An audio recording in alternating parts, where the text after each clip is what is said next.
Good morning সকলকে।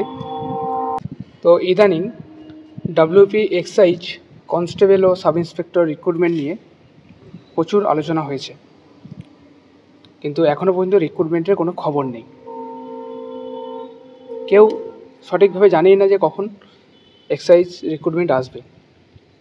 Excise sub inspector application করতে গেলে তার কী কী ক্রাইটেরিয়া দরকার, অর্থাৎ এক্সাইজ সাব ইন্সপেক্টর হতে গেলে হাইট কত লাগবে, চেস্ট কত লাগবে, রান কত মিটার করতে হবে, যাবতীয় সমস্ত কিছু আমি তোমাদেরকে এই ভিডিওতে প্রোভাইড করছি। তো অবশ্যই তোমরা শেষ পর্যন্ত দেখে নিও।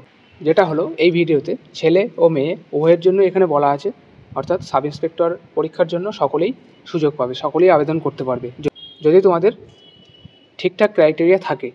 ওকে, তো চলো আমি শুরু করছি, শেষ পর্যন্ত তোমরা দেখে নাও।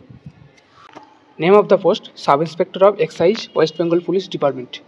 হাইট, ওয়েট আর চেস্ট ছেলে ও মেয়ে উভয়ের জন্য।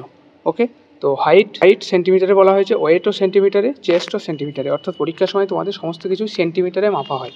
ওকে, তো চলো দেখে নাও।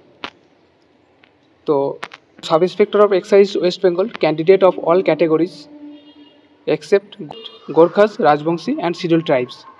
অর্থাৎ এটা হচ্ছে ছেলেদের জন্য, অনলি ফর মেল। হাইট কত লাগছে?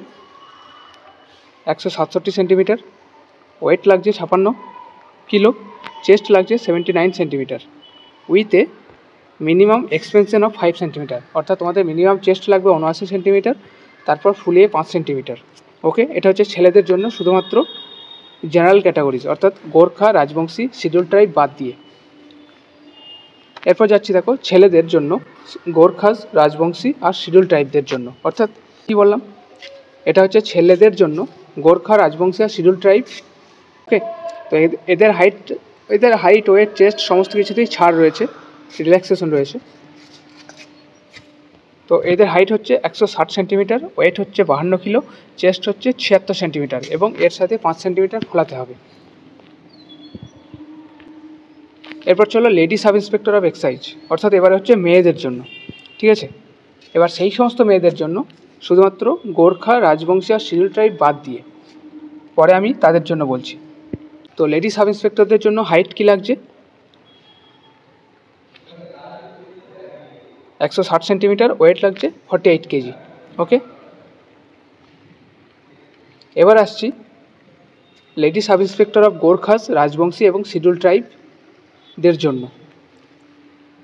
হাইট 155 সেন্টিমিটার, ওয়েট হচ্ছে 45 কেজি, অর্থাৎ এদেরও হাইট, ওয়েটের রিল্যাক্সেশন রয়েছে। তাহলে বুঝতেই পারলে ছেলেদের হাইট কত লাগবে, মেয়েদের কত হাইট লাগবে। আশা করি তোমাদেরকে ক্লিয়ার করতে পেরেছি। তোমরা অনেকেই কমেন্ট করছিলে মেজারমেন্ট কী হয়, মেয়েদের হাইট কত লাগে, ওয়েট কত লাগে, তো সেই জন্য আমি এই ভিডিওটা তোমাদেরকে প্রোভাইড করলাম। এবার আসছি run mail candidates for the post of sub inspector of excise. ঠিক আছে, অর্থাৎ ছেলেদের কত মিটার রান করতে হবে? ছেলেদের দেখো 800 মিটার রান করতে হবে। দেখো সাব ইন্সপেক্টর পরীক্ষার জন্য মোটামুটি 800 মিটার রানটা সবার প্রত্যেকটা ডিপার্টমেন্টের জন্য ফিক্সড হয়ে আছে।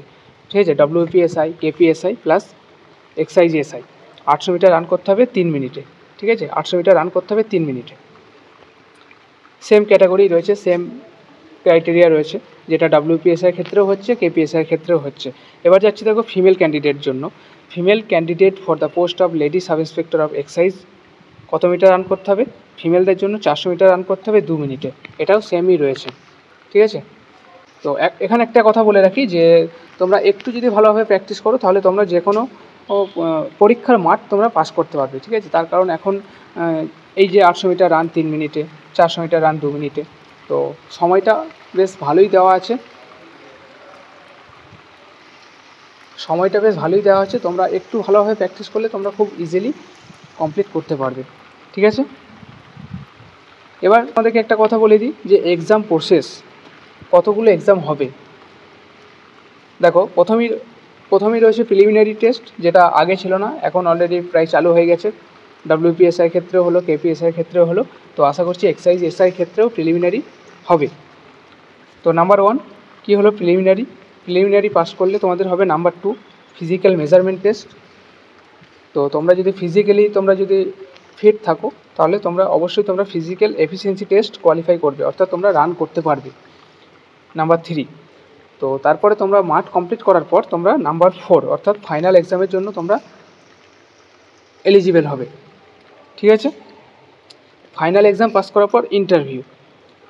ওকে, এই যে 5টা প্রসেস এখানে রয়েছে, এই 5টা প্রসেস তোমাদেরকে অবশ্যই কোয়ালিফাই করতে হবে। তার জন্য তোমাদেরকে খুব ভালোভাবে প্রিপারেশান নিতে হবে। তো এই যে সুযোগটা রয়েছে এখন কিন্তু অনেকগুলো রিক্রুটমেন্ট বেরিয়ে এসছে। ঠিক আছে, অনেকগুলো রিক্রুটমেন্ট এসেছে। তো অবশ্যই এই সুযোগটাকে তোমরা কাজে লাগাও, খুব ভালোভাবে পড়াশোনা করো, তাহলে দেখবে তোমরা কোয়ালিফাই করতে পারবে। সবশেষে মেডিকেল টেস্ট আর ডকুমেন্ট ভেরিফিকেশন রয়েছে, ওটা নিয়ে কোনো টেনশন নেই।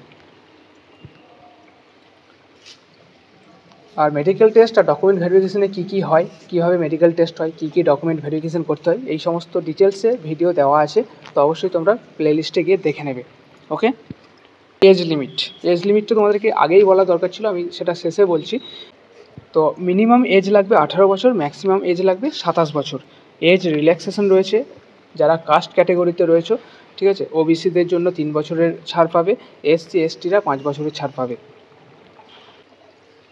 তো এটা ছিল তোমাদের এজ। এটারও তোমাদের অনেকটা মানে রিকোয়ারমেন্ট ছিল, তোমরা অনেকেই জিজ্ঞাসা করছিলে এজ, ম্যাক্সিমাম এজ কত।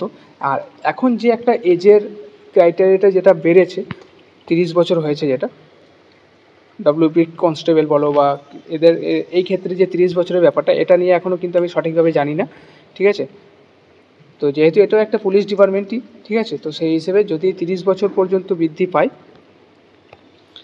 যদি 27 বছরটা বেড়ে 30 বছর হয়ে থাকে, তাহলে আশা করছি এখানেও সেই সুযোগটা হবে। ঠিক আছে, তো এটা আমি সঠিকভাবে জানি না, আমি এটা বলতে পারছি না। এবার আসছি, দেখো এডুকেশনাল কোয়ালিফিকেশান। তো অবশ্যই সাব ইন্সপেক্টরের পরীক্ষা দিতে গেলে গ্র্যাজুয়েট হতে হবে, যে কোনো ইউনিভার্সিটি থেকে গ্র্যাজুয়েশন অর্থাৎ ব্যাচেলার ডিগ্রি পাস করতে হবে। পরীক্ষার সিলেবাস যেটা রিটেন ফাইনাল এক্সাম বলো বা প্রিলিমিনারি এক্সাম বলো, এর যে সিলেবাসটা, সেটা তোমরা ডব্লিউপিএসআই বা কেপিএসআইয়ের জন্য যে সমস্ত পড়াশোনাগুলো করছো, যে সমস্ত সাবজেক্টগুলো পড়ছো, ঠিক সেমভাবেই পড়াশোনা করো, সেইগুলোই তোমাদের এক্সাইজ সাব ইন্সপেক্টরের জন্যই হেল্পফুল হবে, সেম সিলেবাস। ঠিক আছে, তো আশা করছি এই ভিডিওটা তোমাদের কাছে অনেকটা হেল্পফুল হবে। অবশ্যই তোমরা কমেন্ট করে জানাবে আর বন্ধুদেরকে শেয়ার করে দেবে। থ্যাংক ইউ, ভালো থাকবে।